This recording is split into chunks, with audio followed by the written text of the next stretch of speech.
रानी और प्रिया कहने को तो बहनें थी, लेकिन दोनों के हालातों में बहुत फर्क था। रानी के पिता मदन और प्रिया के पिता दिनेश दोनों सगे भाई थे, लेकिन पैसों के लालच में आकर मदन ने अपने छोटे भाई दिनेश, जो ज्यादा पढ़ा लिखा भी नहीं था, उससे धोखा करके अपने पिता की सारी जायदाद अपने नाम करवा ली थी, जिसके चलते दिनेश को अपने जीवन को गरीबी में बिताना पड़ता था। ऐसे ही एक दिन सुबह के समय रानी अपने कुछ दोस्तों के साथ अपनी गाड़ी से कॉलेज जाने के लिए निकलती है। तभी उसकी चचेरी बहन प्रिया सामने से पैदल आ रही होती है, जिसे देखकर रानी कहती है। क्या हुआ प्रिया, तुम पैदल क्यों जा रही हो? कहो तो मैं छोड़ दूं तुम्हें अपनी गाड़ी से। नहीं नहीं, रहने दो, मैं खुद चली जाऊंगी। हाँ हाँ, वो तो तुम चली जाओगी क्योंकि तुम्हें पैदल चलने की आदत है ना, इसलिए। लेकिन मैं क्या करूं, मैं किसी भी गरीब को तकलीफ में नहीं देख सकती हूँ। अब मेरा दिल ही ऐसा है, खासकर जब वो अपना गरीब कोई अपना हो। अगर तुम्हें गरीबों से इतना प्यार ही है ना, तो अपनी गाड़ी थोड़ा आगे बढ़ाओ और सड़क पर चली जाओ। बहुत से गरीब मिल जाएंगे तुम्हें। जिसकी भी तुम्हें मदद करनी हो उसकी मदद करो। मुझे तुम्हारी मदद की कोई ज़रूरत नहीं है। गरीब हो लेकिन अकड़ बहुत है तुम में। क्या करें, एक ही खून है तो अकड़ भी दोनों में एक जैसी ही होगी ना। मुझे अच्छे से पता है तुम मदद के चक्कर में अपनी नई गाड़ी का शो ऑफ और मुझ पर अपनी दौलत का रौब झाड़ने आई हो। हाँ चलो, अच्छा है, तुम समझ तो गई। लेकिन मेरे पास पैसा है, इसलिए मैं घमंड दिखा रही हूँ। जिसके पास है ही नहीं वो क्या दिखाएगी। रानी की बात सुनकर प्रिया को बहुत गुस्सा आता है और वो गुस्से में आगे बिना कुछ बोले अपने घर चली जाती है, जहां उसके पिता दिनेश और माँ कमला बैठकर चाय पी रही होती हैं। तभी वो उनसे कहती है।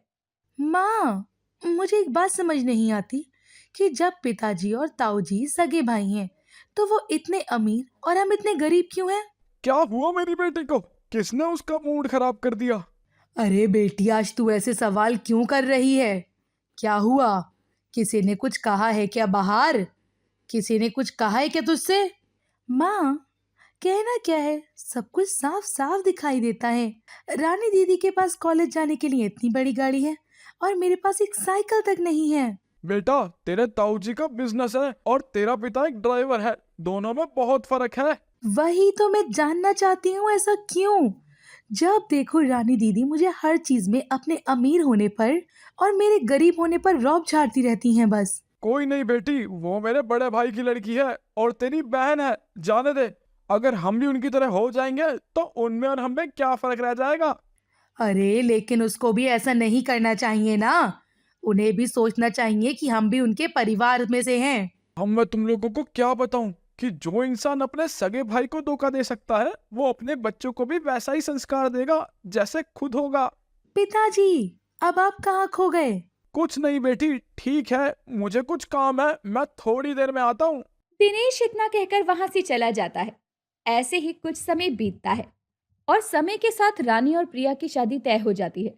लेकिन मदन अपने भाई दिनेश को नीचा दिखाने के लिए अपनी बेटी रानी की शादी और सगाई एक ही दिन एक ही जगह पर रखता है। ऐसे ही कुछ समय और बीतता है। रानी और प्रिया की सगाई का दिन आ जाता है। दोनों जैसे ही अपनी अपनी सगाई का लहंगा पहनकर स्टेज पर आती हैं, तभी प्रिया का लहंगा देखकर उसकी ताई अनीता उसकी माँ कमला से कहती है। अरे ये कैसा सस्ता सा लहंगा लेकर आई है तू कमला अपनी बेटी के लिए। कम से कम शादी में तो अपनी गरीबी मत दिखाती। अपना नहीं तो हमारी इज्जत का तो ख्याल किया होता। मुझे तो अपनी बेटी की शादी तुम्हारी बेटी के साथ एक ही जगह रखकर हमने गलती कर दी है, सच में। अरे जीजी, आपके पास पैसा है तो आपने अपनी बेटी के लिए महंगा और अच्छा लहंगा ले लिया। लेकिन हम लोग तो गरीब हैं, तो हमें अपनी सारे काम अपनी औकात से ही करेंगे ना। ओ लेकिन कौन सी रोज रोज होती है शादी? ये तो तेरी दो तीन लड़कियां होती जो किसी और में अपना अरमान पूरा कर लेती। अजी जी जी जी, आपकी बात तो सही है, लेकिन हमने अपनी बेटी के लिए जो किया है और जैसा भी किया है ना, उसे पहनकर वो खुश है और उसे तो हमसे कोई शिकायत भी नहीं है। शिकायत तो जब होगी ना, जब उसे कभी कोई अच्छा और महंगा लहंगा कभी देखा होगा। अनीता की बात सुनकर कमला आगे बिना कुछ बोले वहां से चली जाती है और अनीता सभी मेहमानों के साथ मिलकर प्रिया के सस्ते लहंगे का बहुत मजाक उड़ाती है और वहीं दूसरी तरफ अपनी बेटी रानी के लहंगे और उसके पैसे का शो ऑफ करने में भी कोई कमी नहीं रखती। ये सब देखकर प्रिया को बहुत दुख होता है। जैसे तैसे दोनों की सगाई हो जाती है। सभी लोग अपने घर चले जाते हैं। कुछ समय के बाद कमला और दिनेश अपनी बेटी प्रिया के कमरे में जाते हैं और कहते हैं, बेटी हमें माफ कर दे, हमारी वजह से तुझे बहुत नीचे देखना पड़ा अपनी सगाई में। हम तुझे तेरी शादी के लिए एक अच्छा और महंगा लहंगा भी नहीं दिला पाए। हाँ बेटी, हमारी गरीबी की वजह से तुझे बहुत कुछ बर्दाश्त करना पड़ता है। माँ, पिताजी, आप ये क्या कह रही हैं? ऐसा कुछ नहीं है। और रही बात अच्छे और महंगे लहंगे की, तो मैं आपसे वादा करती हूँ कि मेरी शादी में सब लोग हम जैसे गरीबों के लहंगे की ही तारीफ करेंगे और अमीर लहंगे की कोई नहीं देखेगा। बस आप मुझे कुछ पैसे दे दीजिए पिताजी, और शादी के लहंगे की टेंशन छोड़ दीजिए। प्रिया इतना कहकर अपने पिता दिनेश से पैसे लेकर मार्केट जाती है और अपनी शादी का लहंगा तैयार करने के लिए कपड़े, स्टोन और कढ़ाई का सामान लेकर घर आती है और दिन रात एक करके अपनी शादी में पहनने के लिए शीशे से जड़ा हुआ लहंगा तैयार कर लेती है और लाकर अपने माता पिता को दिखाती है, जिसे देखकर वो बहुत खुश होते हैं और कहते हैं, क्या बात है, मेरी बेटी ने तो बहुत सुंदर लहंगा बनाया है। अरे सुंदर नहीं, बहुत सुंदर। अब तो सच में वो लोग तो देखते के देखते रह जाएंगे मेरी बेटी का लहंगा। माँ, इसलिए तो बनाया है ताकि उन्हें भी तो पता चले हम गरीब जरूर हैं, लेकिन हमारे पास हमारी मेहनत और हमारी हुनर है जो उन लोगों के पास नहीं है। बिल्कुल सही कहा बेटी तूने। कुछ समय के बाद दिनेश और कमला शादी के बाकी कामों में लग जाते हैं। ऐसे ही कुछ समय बीतता है और शादी का दिन आ जाता है और जैसे ही रानी तैयार होने के लिए कमरे में जाती है, उसकी नजर प्रिया के लहंगे पर जाती है, जिसे देखते ही वो अपने मन में कहती है, हे भगवान, इतना सुंदर लहंगा उसके पास कहाँ से आया? एक काम करती हूँ, उसका लहंगा पहनकर मंडप में चली जाती हूँ, फिर देखती हूँ ये क्या पहनकर आती है। तब तो इसकी और इंसल्ट होगी जब ये इसके पास लहंगा ही नहीं होगा। रानी इतना सोचकर अपना लहंगा छुपाकर इस बात से अनजान कि उसके लहंगे की चुनरी पर धागे से प्रिया का नाम लिखा है, वो प्रिया का लहंगा पहनकर मंडप पर पहुंच जाती है, जहां प्रिया के माता पिता रानी को अपनी बेटी के बनाए हुए लहंगे को पहना देखकर दंग रह जाते हैं। तभी प्रिया भी गुस्से से मंडप पर आती है और कहती है, क्या हुआ? आज आपको अपनी अमीरी गरीबी याद नहीं आई?